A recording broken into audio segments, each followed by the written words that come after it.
Lesson 69. Better is one day in your courts.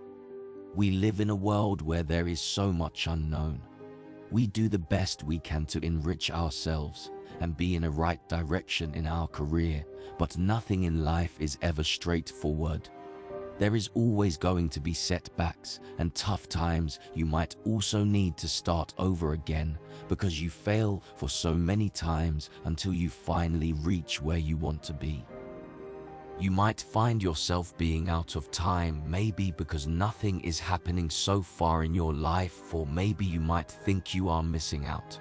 In both cases, there is a danger of you slip behind and go back to your old ways, or choose to go on with worldly pleasures which it seems sweet and fulfilling, thinking, now I am part of something. No matter how much you enjoy it at the time, you will never be satisfied and you will want to do it even more. But to what end? And for how long? Your life loses meaning and you become depressed and unhappy because of the choices you have made. Mostly in your lives, we like to achieve quick gratifications. No one wants to wait 5 to 10 years to see the results they want. That is why most Christians will choose to get out of their way to follow what the world offers. In both cases, you are building something, but never the same thing. On one hand, you create true joy and happiness that no one can take away. On the other hand, it ends up in misery. In Psalm 84:12 says, better is one day in your courts than 1,000 elsewhere. I would rather be a doorkeeper in the house of my God and dwell in the tent of the wicked. For the Lord God is the sun and shield. The Lord bestows favor and honor. No good thing does he withhold for those whose walk is blameless. Do not continue to waste your time and energy on what will drain your life. We are designed to bear so much fruit if we spend our time grooming under the mighty hand of God. He says he is a gardener. Jesus is the vine, and we are the branches. Apart from him we can do nothing, but if we stick with him, we will bear so many fruits. Forget about status.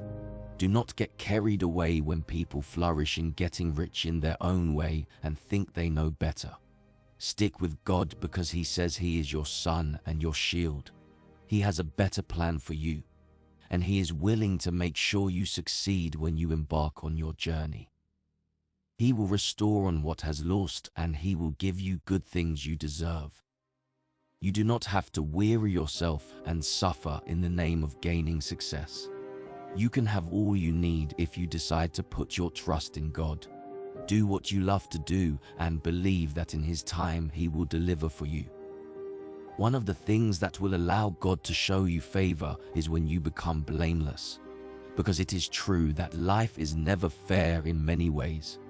But when you choose to hold your tongue and not complain about anything, it shows a lot of trust in God, because you believe that God is in control, and what happens, it is just a moment of setback in life.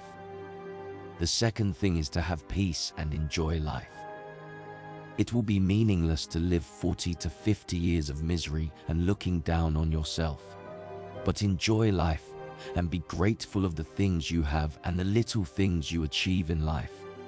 Give thanks to God for who you are and how great he is in your life.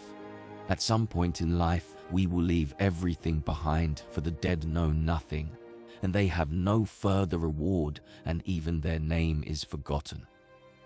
Whether bad or good thing they have done, none of them will be remembered. It is better to enjoy everything that God has given you under the sun and do whatever your hands find you to do, and God will bless you.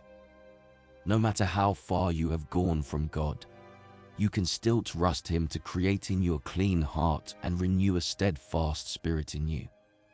It is a daily work of salvation in your life, growing from one level to the other.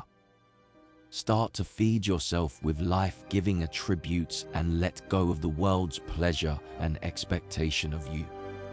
God can protect you, but you must choose and be willing to protect yourself and your heart from evil, because from it, It is where the springs of living water comes from.